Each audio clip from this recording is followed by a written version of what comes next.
Live from the world's capital markets, here are the latest financial headlines brought to you by News Factory. Hello and welcome to Thursday's Daily Financial Digest. And here's what's making the headlines in the markets today.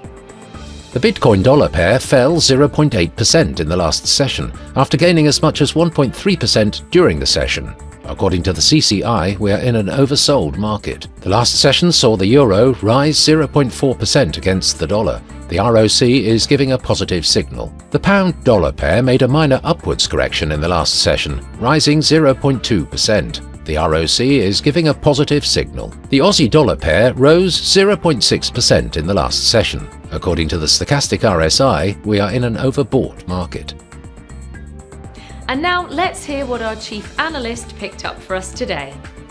Nissan looks set to step back from merger talks with rival Honda, calling into question a $60 billion tie-up to create the world's largest number 3 automaker, and potentially leaving Nissan to drive its turnaround alone, sending their shares down 4%. The US trade deficit widened sharply in December as imports surged to a record high against the backdrop of tariff threats, which might have prompted businesses to rush purchases of foreign-made goods like finished metals and computers. BlackRock, the world's largest asset manager, is preparing to launch a Bitcoin exchange-traded product in Europe.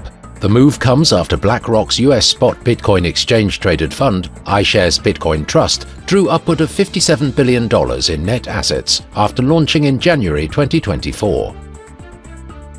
Those were today's major economic events. And now, moving on to world financial headlines. The US continuing jobless claims will be released at 13:30 GMT. The US unit labor costs at 13:30 GMT. Japan's overall household spending at 23:30 GMT. Australia's imports will be released at 0:30 GMT. Australia's exports at 0:30 GMT. The French 10Y bond auction at 9:40 GMT. We hope that you've enjoyed Thursday's Market Outlook. On behalf of all of us here, we wish you a productive trading day.